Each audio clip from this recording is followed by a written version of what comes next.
cette écoute l'un vis-à-vis de l'autre qui aujourd'hui se fait très rare, bien évidemment, mais qui a été extraordinairement féconde. Et c'est ce que tu disais pour le Palestinien. Ne pas, alors, je l'ai dit, mais je l'ai dit en disant sur les deux choses, nous avons notre place, mais aussi notre responsabilité. Si on est spectateur de la mort du judaïsme marocain, parce qu'en force de changer leur nom, il y en aura plus bientôt, et si nous sommes spectateurs...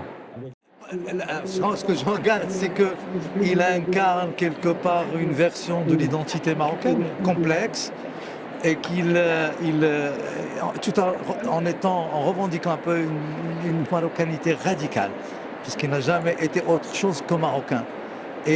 Mais une marocanité qui convoque la pluralité, la diversité, la différence, le droit à être unique et singulier. Et donc on l'a dit tout à l'heure, ce qui caractérise Edmond, et je l'ai dit dans le film de Simone, c'est qu'il était un juif libre.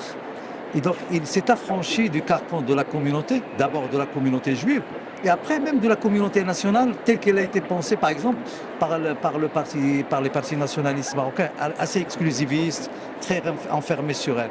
En même temps, il était très ouvert sur les dimensions spirituelles de la marocanité, sur les dimensions mystiques, kabbalistiques, etc. Et donc du coup, il a trouvé deux débouchés à cette façon de faire. D'abord un débouché pour nous, et la dette est là, institutionnelle, dans la définition de ce que c'est que le Maroc, dans la Constitution de 2011. Ça doit beaucoup à Edmond. Et deuxièmement, il a trouvé son débouché dans la manière de repenser l'art marocain. Et mettre en valeur, en l'honneur, un type comme le Gharib, qui est l'un des cinéastes singuliers, et dire que c'est l'un des plus grands peintres du monde, et même du Maroc et du monde, ça a été l'œuvre d'Edmond. Pour moi, c'est l'année Edmond El Maleh.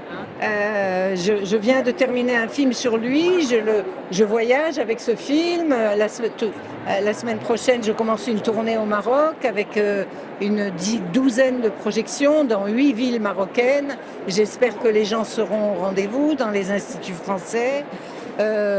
Et toutes les occasions que je peux de parler de lui et de son œuvre sont bonnes. Je suis très heureuse qu'il ait été mis à l'honneur ici, au Festival du Livre. Et je répète inlassablement la même chose.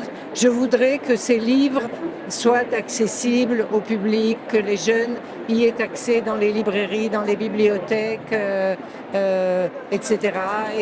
Et je sais qu'il y a des petites rééditions timides, mais c'est mal distribué, on ne le trouve toujours pas. Il faut encore travailler là-dessus. Voilà.